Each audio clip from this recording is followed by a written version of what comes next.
Please put your hands together for Daniel Rivera.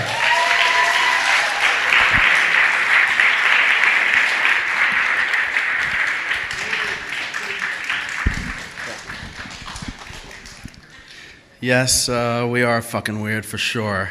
Any of our friends can tell you that. One day, I got married. It was June of 2006. 2006 was a very busy year. Married in June. By July, my wife tells me, I don't think we should have gotten married, and I don't feel about you the same way that I did. Granted, we had been together 7.5 years. Also, maybe you should have told me a month before, right before we spent all this money on our wedding. August comes around, we're in counseling, trying to save our relationship. September comes around, and I find out that although she had been telling me the whole time there was no one else, there was somebody else. That somebody else actually had existed since May of that year. Yes, the same May that comes before June, the same month that we got married. October comes around, I move out. November comes around, and it really sucked because it's the time where you want to be around family for the holidays. I was missing my wife and my stepdaughter. December really sucked because I turned 30. Christmas Eve, woe is me. I was really sad, and it's all her fault, or at least that's how I felt anyway. 2007 came around, and I was feeling better. I met a bunch of people. I got my hopes back up, and I was feeling good. And we had actually gotten back in communication again, and chatting on Instant Messenger, and talking about what could be, and what if, and maybe there's a possibility of us kind of rekindling what we had. And so she was all for it, and it was great, and I was feeling good, and I was like, a new, better me. And we had this opportunity coming up where one of my closest cousins, who was also one of her best friends, was having a birthday coming up in March of 2007. And so I was like, hey, maybe I'll see you there. Okay, well, yeah, I'll see you there. We can chat and we can talk, and maybe we can kind of try to get this thing going again. So the day comes, I'm feeling great. I'm all, dressed up to the T's. I got my cologne. You know how that works. Just, I'm feeling good that night. I'm going to go in, and I'm like, that's it. We're going to go, and I'm going to win back the heart of the woman that I love, that I'm supposed to be with. Meanwhile, she's still my wife. We hadn't divorced at that time. So we go, and it's a great night. We're having fun. We're drinking and dancing, and we're on the dance floor to some reggaeton, and we're grinding a little bit. And I'm like, yeah, she's feeling me for sure. And so the end of the night comes. This was in New York City, and bar time is 4 o'clock. So 4 o'clock rolls around. It was also daylight savings, so it was really 5 o'clock, 4 o'clock. So that was an extra hour of drinking in there, but either way. And everybody's getting ready to leave. My cousin and all of our other friends are leaving, and they're driving away in their cars. And I'm a true New Yorker who doesn't have a car. Or I was a true New Yorker who didn't have a car, so I was taking a subway, as was my wife. And I said, hey, if you're going to the subway, why don't we ride together? She lived downtown. I lived uptown. I can escort you, kind of, trying to do the gentlemanly thing. And so she looks back at me, and she says, she didn't have to say anything. I saw it in her face and her eyes. She says, I'm sorry, Daniel, I'm not going home. I knew what that meant. I hung my head down. Okay, I got it. Turned around, started walking. Before I head into the subway, I said, no. I stopped. I turned around, and I came back and said, hey, no. We can't just end it like this. Like, you can't just be communicating with me, telling me these things, and then come in and turn around and telling me something else. Let's talk about this now. 5 o'clock in the morning in the middle of Queens Boulevard. And so she comes out, and I'm telling her, what's up? After everything we'd been talking about, you said, yeah, there's a chance of us getting together, and we were looking forward to this, and now you're just going to turn around and go, to somebody else's house? And she said, I thought I could, but I can't. And I said, well, what is it? What's wrong? We were in love. Do you love him? Yes, I love him. It's like, but you loved me too. Like, after 7.5 years, you can't just turn around and then drop all of that. And then in that moment, like, in my mind, I was like thinking back to many of the movies that I'd seen, and I was like, all she needs is just this one passionate kiss that's going to make her remember, and it's just going to like, oh, I know now. What have I been thinking this whole time? So, so I lean in for this kiss, and at the same time, she's leaning back away from it. I'm like,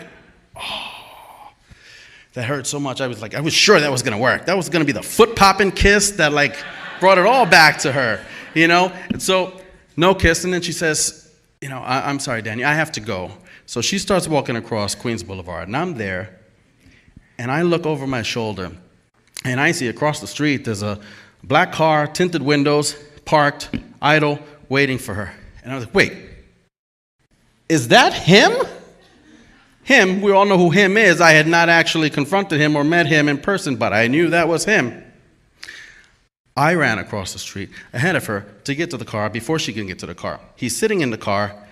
I know it was him because even though the windows were tinted and I was banging on the glass trying to get in and cursing at him with every word and book, I could see his smug face on the other side of that tinted window smiling back at me like, I got what you want. There's nothing you can do about it. She couldn't get into the car because hitting that unlock button meant opening the door for her and opening the door for me. So as I'm trying to get in, she's trying to get in. Nobody was getting in. She says, just drive away. So I said, yeah, drive away, you motherfucking blah, blah, blah, blah, blah. Everything I can think of. He drives away, and I was like, yeah. And so I run up to her and said, what is wrong with you? Why are you doing this to me? Well, like, what is your problem? Why are you doing this to me? And she's like, I don't know.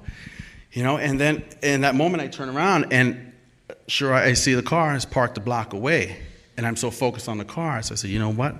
He thinks he's going to be slick driving away and only parking a block away. I'm going to get him this time. So as I start running towards the car, I see like a broken down police barricade, you know, with the two triangles and the wood in the middle.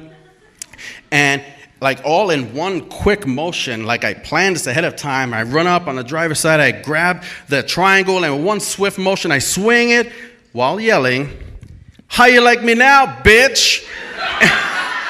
I swing,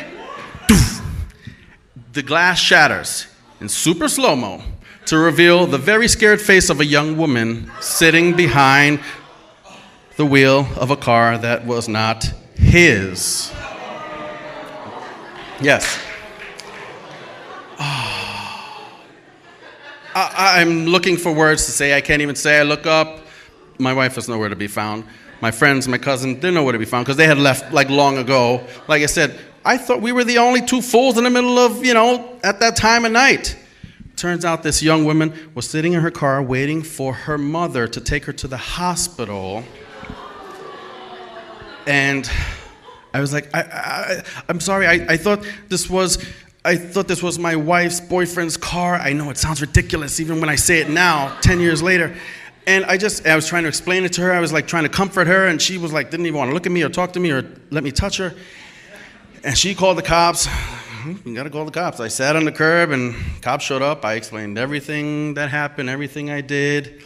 You know, we gotta take you to jail, right? Yeah, go ahead. Put my hands behind my back. Took me to jail, spent the night in jail, the next day about 15 hours in jail. And I remember then standing in front of the judge, and as, you know, I'm kind of telling my story and saying it, and again, the words, I thought it was my wife's boyfriend's car. I was like, what? That's some Jerry Springer shit, and I'm in the middle of this right now? And so I was just like feeling, so I was focused on my emotions. I was focused on my hurt. I was focused on everything that she had been doing to me, everything that he had been doing to me, everything that everybody else had been doing to me, that when it then came turn for them to talk about what I did to this woman, and I could imagine sitting in my car in the middle of the night, waiting to take, it's bad enough I gotta take my mom to the hospital, then some crazy guy starts calling me a bitch while he breaks my window. Oh my goodness, she must have been so terrified. And even when I tried to comfort her and she like shuddered and moved away, I was so focused on what everybody's actions were doing to me that I had a total disregard for what my actions were doing to someone else. And it was a lesson that still stands today with me when I think about to that day with my ex-wife, that I need to focus on what makes me happy and focus on doing more of what makes other people happy and stop trying to get even or get back something that was clearly not mine. I even got a tattoo. It says, focus on all that you love. And it's a reminder to me that ultimately I have control over what I can bring to other people, the effect that I have on other people, and I need to focus on that and stop focusing on the pain and hurt that other people may bring to me in my way. That's my story. Good job.